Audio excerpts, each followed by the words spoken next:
Welcome back to Beyond the Headline, everyone. It's a really exciting day to be on the show today because I'm here with the founder and CEO of Celmatix, Dr.Piraye Beim. Thank you so much for being here. Thank you for having me. I'd love to start out with a brief intro into the impact your team is making at Celmatix and how you're really moving things forward with big data for women. We know that women make a lot of the really important decisions around, what career track to pursue, how aggressive to be on their career track, when to time a family, based off of the average woman, right? So women in their heads, I think, see 30 as a big milestone. 35, they're told they hit advanced maternal age. 40, they're told they fall off the fertility cliff, and then most women go into menopause at 50. And so we kind of, in society and in our personal lives, I think those age-based milestones are really important for women.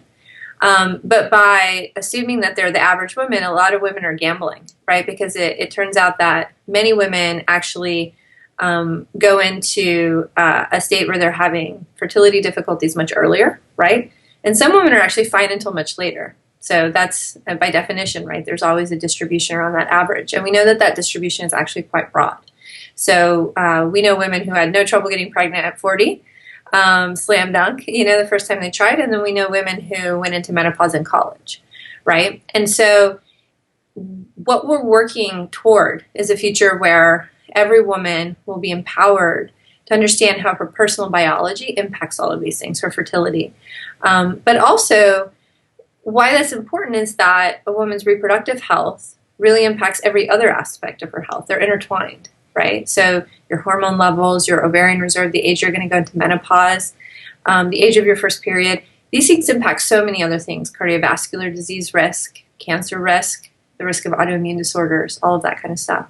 So for us, we think in the era of big data and technology, when there's so much technology that goes into what Netflix is recommending that we watch next weekend, or what our food delivery service thinks we want to eat tonight, why shouldn't we be applying these same methodologies to something that is so fundamental for women and by extension for men? I think it's so important that you share it in that light, because something we were chatting about briefly before we got started is a line that I loved that you guys used when you were describing your work. Fertility shouldn't be a one-size-fits-all process. And no one, whether they're in their 20s or in their 40s, wants to get blindsided by information. How do you guys merge clinical data with genetic data to really transform the experience? Absolutely. So one of the things that we know is that genetic data and genetics are rarely destiny, right? What they are risk factors. So there's very few things that are truly deterministic. So if I have this genetic marker, I will get this disease, or I will have this particular trait, right? Everything's really a spectrum. There's a few exceptions. So for example, trisomy 21 is screened for because every single human who's ever had 3 copies of chromosome 21 has also had Down syndrome. So there are things where genetics is destiny. But most things are more complex than that. So it's about risk factors, it's about mitigating risk factors. And often knowing that earlier in the process is better than learning it later in the process, because then you have the chance to mitigate those risk factors. And so what's important is to also take into account what we call clinical metrics, but these can also just be any data metrics, right? Things about lifestyle. Do you smoke? What's your BMI? How much do you exercise? What's your diet like? Do you have painful periods? What age did you go? Did you start your first menstrual cycle, et cetera, right? There's also a lot of information embedded in these clinical data points superimposed on that genetic signature that is unique to everybody. And so for us, I think what is really unique and differentiates us is there's a lot of interesting big data companies out there solving big data problems with clinical data, or with women who are tracking things on period tracking apps, on their phones or whatever. And that data is very rich and very interesting, but it has limitations, because ultimately there's probably thousands of women that check the box of, I'm this BMI, I'm this age, I have painful periods, here are the length of my cycles, etc. The thing that makes you truly unique is your genetic signature. So I think the real promise of personalized medicine is going to come from people who can merge both of those things. And so for us, we're partnered both with fertility centers and with research collaborators like 23andMe, who are sourcing data directly from women and men. So we're both sourcing the kind of clinical metrics on that side, but we're also building the richest and largest data sets on the genetic side so that we can really bring them together. Can you tell us about some of your research initiatives? Absolutely. So a few years ago, we launched something called the Personalized Reproductive Medicine Initiative, the PREM Initiative. And the PREM Initiative brings together the top research centers that have fertility clinics. And so places like Stanford, and then also some of the largest private fertility clinics, so places like Shady Grove or RMA of New York. And what we do is we work with the physicians at those centers to really try to enroll women in studies where we can also get not only access to blood samples to be able to look at their genomes with their consent, but also access to really high quality clinical data. So if tests were run, if a semen analysis was performed on their partner, data that you can't really get from self-reporting. You can't get that from, something that a woman would track in her app or fill out a survey or something. But that data takes a long time to build, right? That's very deep data. Sometimes it can take 2 hours for a center to enter in data just for one woman, right? So that's hard to scale. And so it scales at a particular pace, and we've passed 1,000 genomes now in our repository, so I think that's very exciting. But then on the other hand, we're also collaborating with population level initiatives like, for example, the BioMe initiative at Mount Sinai Hospital here in New York City. Also, the 23andMe has an amazing data set. And they also have an amazing platform to be able to recruit people and get them excited about clinical research. And so on that side, it's not the deep, what blood test was run and, what came out of an analysis that a doctor did. It's self-reported data, but there's just so much of it, right, that's valuable in that way too. So for us, really any data set that is unique and valuable and has predictive information in it is interesting to us. And we're trying to become kind of the central hub and the central brain and repository for all this data. So, we're forging partnerships with all different kinds of people. You mentioned too just hitting number 1,000 on your genetic testing, and something I was so excited to dive into you about is the rate of change for health startups is so different than, say, a tech startup where you can create an app and it can go viral. How does that influence your work? Because you've been at this for a long time. Yeah, absolutely. So one thing is, we haven't launched our genetic test officially yet. So the 1,000 mark was on our research biorepository. So we've passed 1,000 on research samples that we have to do the research with.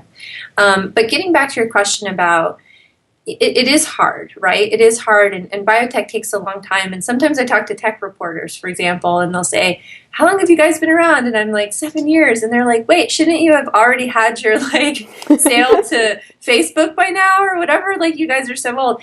But for biotech, we're a baby company. I mean, you compare us to how long it takes to run an FDA clinical trial for a drug.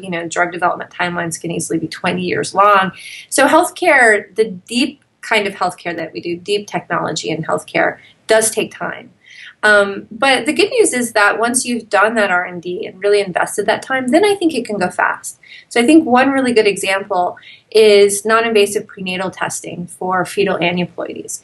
So just a few years ago, the only way that you could tell if you were a woman of advanced maternal age where your risk of having a child with Down syndrome or another serious genetic abnormality really goes up quickly because of the declining quality in your egg reserve. You had to have an invasive test. So they put a huge needle, in your belly while you were pregnant, very distressing, and it had a miscarriage risk with it.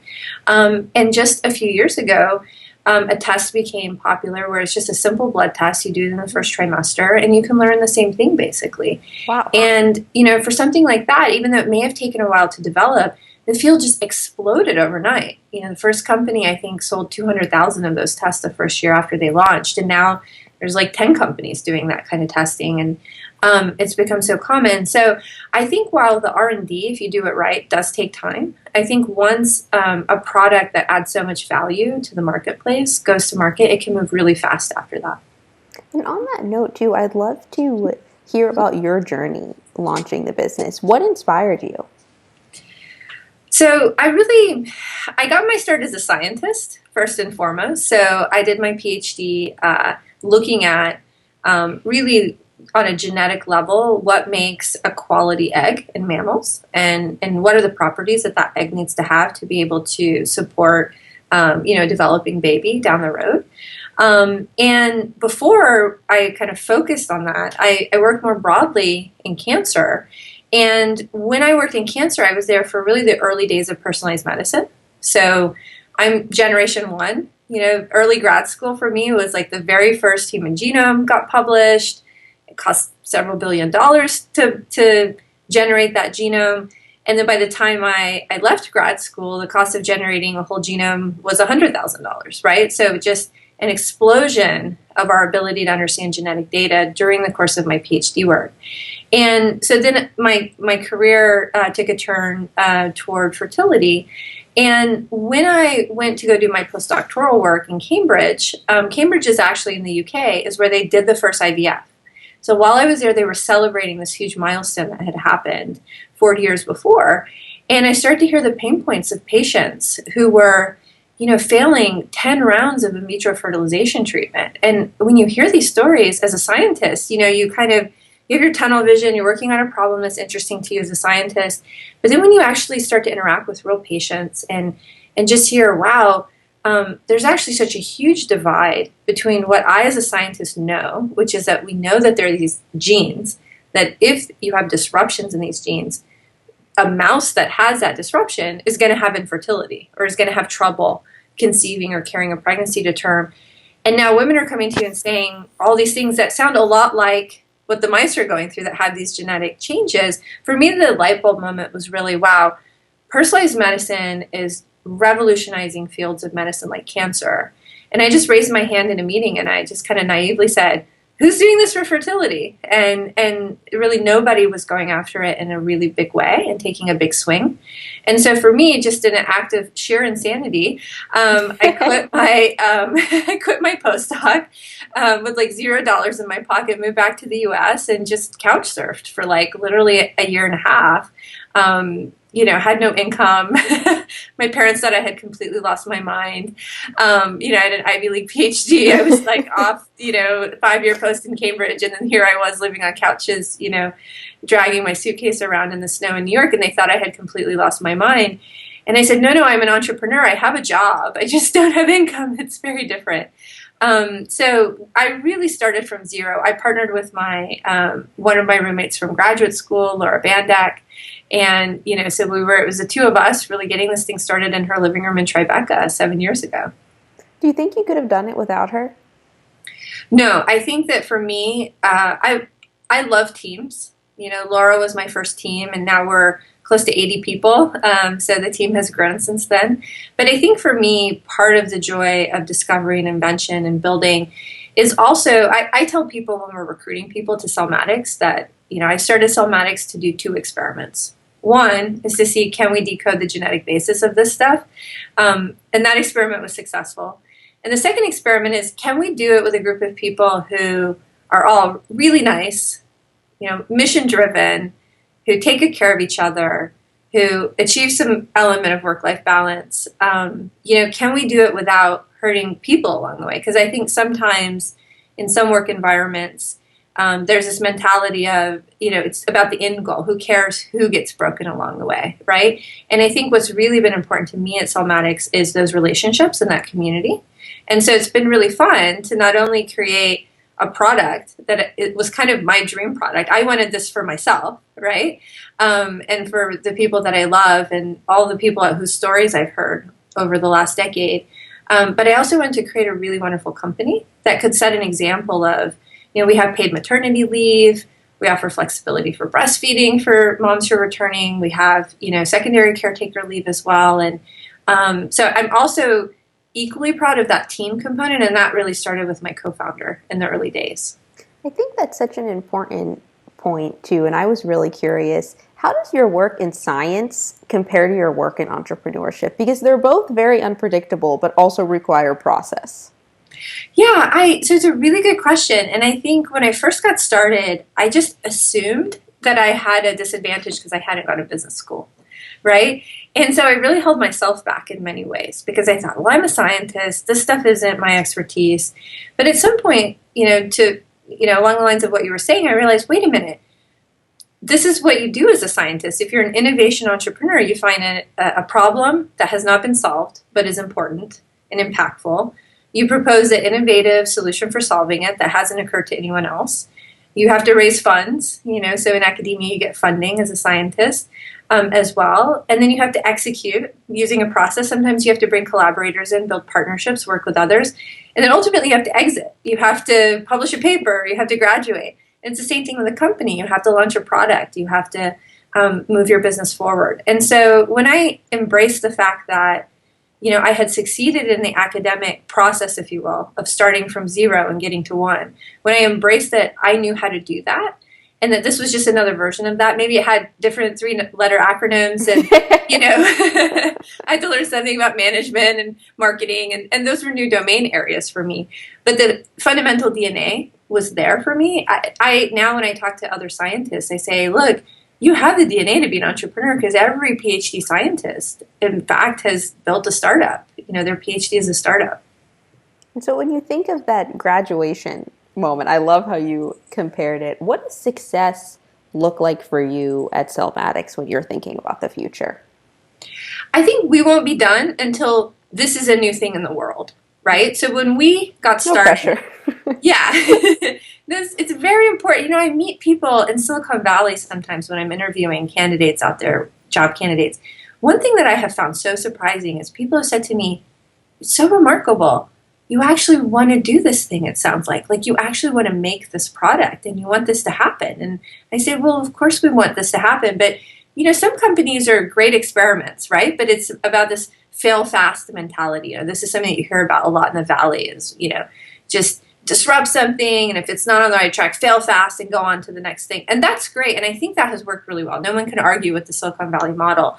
I think it's very different what we're trying to do, and I think in some ways we're very much a New York company in that sense. So it's about like grit and going through brick walls and refusing to give up and just getting the thing done, even if it takes a while. And so for us, it really is about making sure that women have this information. I won't be done until women have this information. And so I'm hoping that will be very soon. It won't be another 7 years. But I think that's really how we're defining success, is that we now have couples who are struggling with infertility who have access to big data, genomics, to make the smartest decisions possible, and also to move all of that information upstream, allow women to be proactive in managing their fertility and reproductive health from a young age. When I get to the point where I see that my work is done, and I know that, I'm pregnant right now and I have a little girl on the way, and, we have a number of mothers who feel this way at the company, but we're doing this for our daughters. This is it. Like, I won't rest and I won't give up until I know that for my daughter in her first OBGYN visit, she's going to be sat down and they're going to say, okay, well, here are the things we're going to do today. And one of them is going to be a blood test or a saliva test that's going to allow the physician to figure out if she has risk factors, if there are things she should think about before she goes on hormonal contraceptives, et cetera. And for me, I think I'll be really proud when my daughter says, like, oh, yeah, my mom helped make that. Right? Hey, Mom, so, I took a test for you. Yeah, I took your test today, Mom. So I think for me, it really, that's success for me. It's not about evaluation. It's not about a particular sale and, those kinds of headlines. It's really just about making sure that this thing is so achievable, right? And it's achievable soon. And just making sure that this isn't something where it doesn't happen for another 20 or 30 years for women because nobody else is really owning this. I tell my team that when they come to work. I say, look, if we at Celmatix don't go to work for the next 365 days, I promise you the next iPhone is going to come out. I promise you. Don't lose any sleep over that. It's coming out. But if we don't go to work for the next 365 days, I can't promise you that this test is going to be available to women soon, right? So you look at NIH funding dollars. Endometriosis impacts 10% of all women, and it got less than $10 million in government funding last year. All of endometriosis research at the NIH got less than $10 million of funding, right? So we feel a tremendous burden on our shoulders to move this forward for women. Well, I certainly don't want to add to that burden, but really when I read about what you guys are doing and getting to hear about it in more depth today, it just gets me so excited on a personal level, on an ability to tell my friends and know that I can be in charge of my health rather than in, when I'm 40, or God, that seems like a long way away, but when I'm 40, someone saying, oh, by the way, you missed all these things that could have been prevented. So I'm so appreciative for the work that you guys are doing. What's the best way for everyone to stay up to date with you guys and just be in the know when new things are happening? Yeah, so we just launched our first blog on Medium, so people can follow us on Medium. They can follow us on social media, Twitter, Facebook, and also we have a website that we keep pretty updated. And as we have new exciting things to share, we can people can stay in the loop there. People can go to our website and actually see where the nearest fertility clinic is. That is where they can access products. So that online. Wonderful. Probably the best way. Thank you so much, and we're going to have to do more follow-ups as you guys announce different things, and we're just going to be on the whole Celmatix journey together. Oh, thank you so much.